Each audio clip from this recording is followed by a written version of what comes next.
அனைவருக்கும் இனிய மாலை வணக்கம். விவேகாவினுடைய மகா உற்சவம் ஆண்டு விழா நிகழ்விற்கு வருகை தந்திருக்கும் பெற்றோர்களே, முன்னாள் மாணவ கண்மணிகளே, இருபால் ஆசிரியர் பெருமக்களே, ஆசிரியர் அல்லாத பணியாளர்களே, பொதுமக்களே, மேலும் என் உயிரினும் மேலான என்னுடைய பள்ளி மாணவ செல்வங்களே, உங்கள் அனைவருக்கும் என்னுடைய இனிய மாலை நேர வணக்கத்தை உரித்தாக்கிக் கொள்கிறேன்.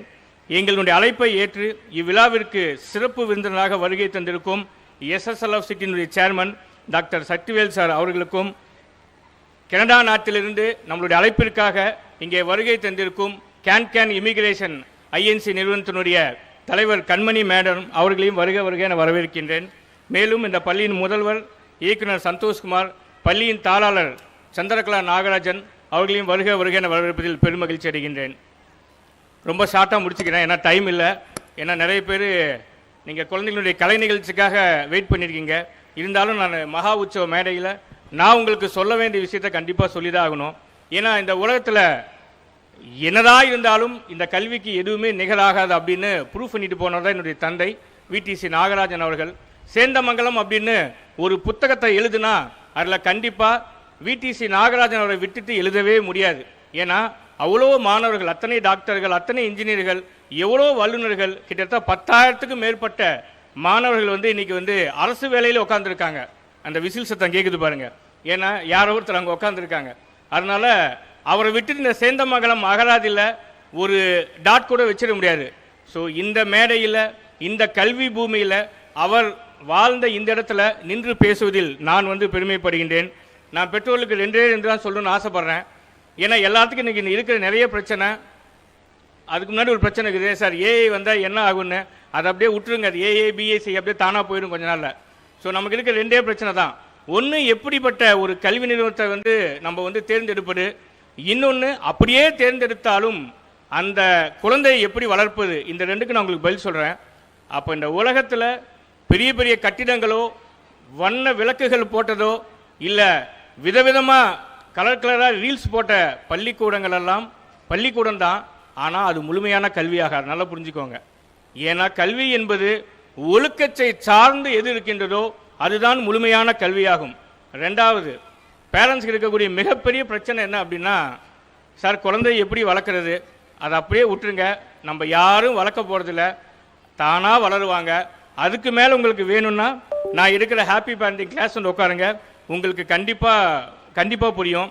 ஏன்னா எந்த பள்ளியாக இருந்தாலும் அங்கே பாடம் எடுக்கும் ஆசிரியர் சந்தித்து விட்டு தான் நீங்கள் இந்த பள்ளிக்கூடத்தில் அட்மிஷன் போடலாமான்னு சிந்திக்கணும். அது யாருமே பண்ணுறதில்லை. இன்றைக்கெலாம் நேராக போகிறோம், என்ன ஃப்ரீ ஸ்ட்ரக்சர்னு பார்க்குறோம், என் பக்கத்து வீட்டு குழந்தை போகுதா, என் குழந்தையும் போகுதுன்னு சேர்த்துறோம். அப்படி இருக்கக்கூடாது.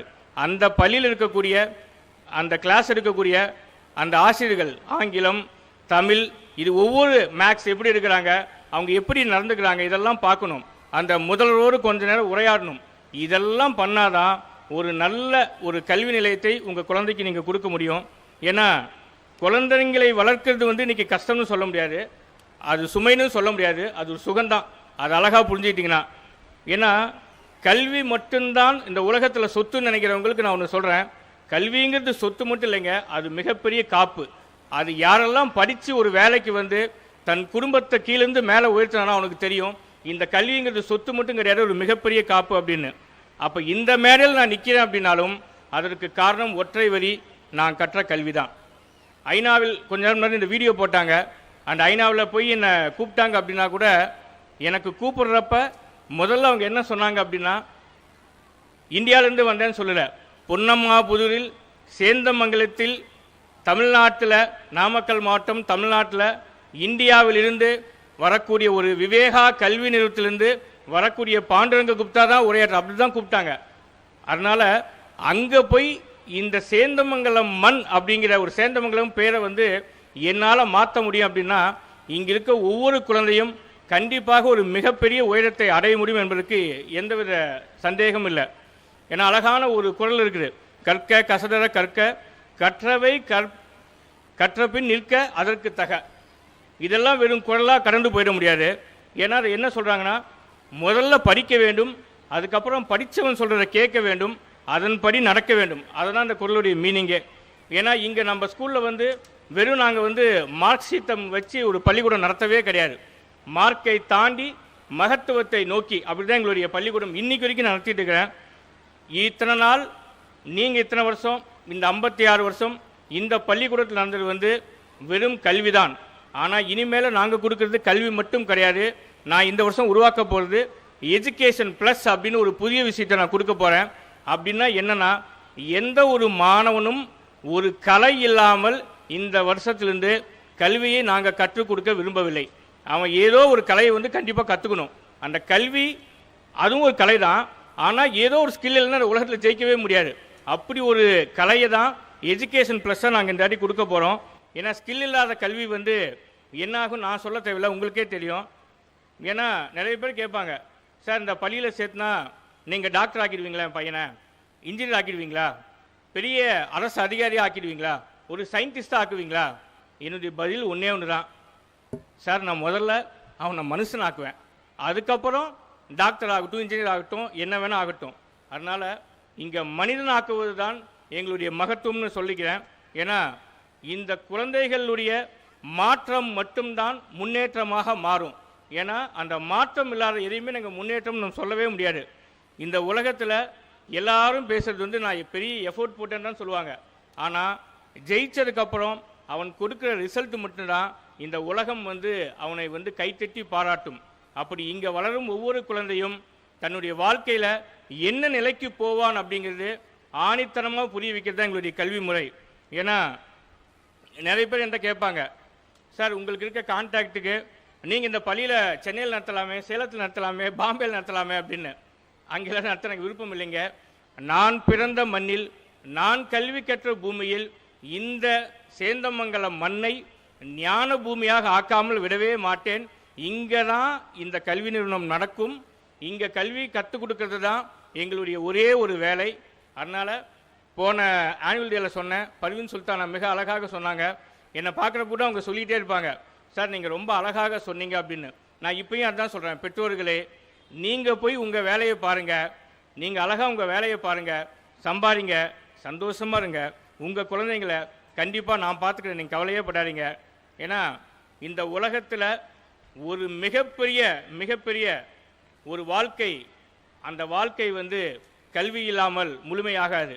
ஏன்னா எந்த ஒரு பொருளை நீங்கள் வாங்கி வச்சாலும் இன்றைக்கி யூஸ் பண்ணலாம், நாளைக்கு யூஸ் பண்ணாமல் விட்டுலாம். தேவை இருந்தால் தான் பயன்படுத்த முடியும். ஆனால் கல்வி மட்டும்தாங்க நம் வாழ்க்கையினுடைய பிறப்பு முதல் இறப்பு வரை கண்டிப்பாக உங்கள் கூடயே இருக்கும். அதனால் எப்பாடுபட்டாவது குழந்தைய படிக்க வச்சுருங்க, அதுக்கப்புறம் எல்லாமே அவன் பார்த்துக்குவான். அதனால் கடைசியாக நான் ஒரே ஒரு வரியை நான் இங்கே சொல்லணும்னு ஆசைப்பட்றேன். அதற்கு முன்னாடி 2 ஏவி போட்டாங்க, நீங்கள் பார்த்தீங்க. ஸோ இன்றைக்கி மேடையில் உட்காந்துருக்கவங்க எதுவும் சாதாரண ஆள் நினச்சிடாதீங்க.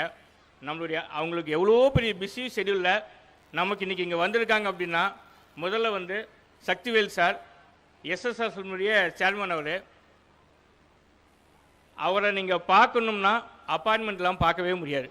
கிட்டத்தட்ட ஒரு 10,000 குடும்பங்களுக்கு இன்னைக்கு வரைக்கும் வேலை வாய்ப்பு கொடுத்துட்டு இருக்காரு. சென்னையிலிருந்து அந்த பக்கம் தாண்டினீங்கன்னா அவருடைய கோட்டை. அதனால் அப்படிப்பட்ட ஒரு நபர் இன்னைக்கு நம்ம பள்ளிக்கு வந்திருக்காங்க அப்படின்னா அது ஒரே ஒரு விஷயம், அவருடைய உழைப்பு. அதை தான் நம்மளுடைய குழந்தைக்கு நம்ம கற்றுக் கொடுக்கணும். இரண்டாவது, நம்ம கண்மணி தனசேகர் மேடம் இந்த நாட்டிலேருந்து அவங்க வரலைங்க, கனடா நாட்டிலேருந்து நம்ம சொன்னதுக்காக இங்கே வந்திருக்காங்க. அவங்க இந்தோ கனடா அப்படிங்கிற ஒரு மிகப்பெரிய அமைப்பில் இங்கிருந்து மாணவர்களை வந்து கனடாவுக்கு கொண்டு போகிறதும், கனடாவிலேருந்து அவங்க இந்தியாவுக்கு வர்றதுக்கும் நிறைய விஷயங்களை அவங்க செஞ்சிட்ருக்காங்க. இது தாண்டி பெண்களுக்கு ஒரு மிகப்பெரிய ஊக்க சக்தியாக தான் அவங்க இருக்காங்க. மிஸ்டர் இட்லி மிஸ்டர் சாம்பார் அப்படிங்கிற ஒரு அழகான ஒரு நிறுவனத்தை திண்டுக்கல்லில் தொடங்கி பலாயிரம் மக்களுக்கு ஒரு பெண்களுக்கு வேலை வாய்ப்பு கொடுத்துருக்குறாங்க. ஸோ இவங்கெல்லாம் இன்றைக்கி உங்கள் மேடையில் உட்காந்துருக்காங்க அப்படின்னா இதெல்லாம் தான் நம்ம குழந்தைகளுக்கு மிகப்பெரிய எடுத்துக்காட்டாக நம்ம சொல்லிக் கொடுக்கணும். கடைசியாக ஒரே ஒரு திருக்குறளை வந்து உங்களுக்கு சொல்லிட்டு முடிச்சிடுறேன். ஊக்கமுடைமை அப்படின்னு ஒரு குறள் இருக்குது. ஒரு மனிதனுக்கு என்னத்தான் அறிவு இருந்தாலும் ஊக்கமும் ஆக்கமும் இல்லை அப்படின்னா அவன் வாழ்க்கையில் ஜெயிக்கவே முடியாது. ஒரு குளத்தில் இருக்க தாமரை எப்படி வந்து வளரும் அப்படின்னா அந்த தண்ணியின் அளவுக்கு தான் அதனுடைய காம்பு இருக்கும், அதுக்கு மேலே தான் அந்த அழகான மலர் இருக்கும். அப்போ எந்த அளவுக்கு மனிதனுக்கு அறிவும் ஞானமும் இருக்கிறதோ அந்த அளவுக்கு தன்னுடைய இந்த மாணவ சமுதாயம் வளரும் வளரும் என கூறிக்கொண்டு வாய்ப்பளித்து உங்களுக்கு நன்றி பாராட்டி விடைபெறுகிறேன். நன்றி, வணக்கம். அழகான தலைமையுரை வழங்கியமைக்கு நன்றி ஐயா. அடுத்ததாக சிறப்புரை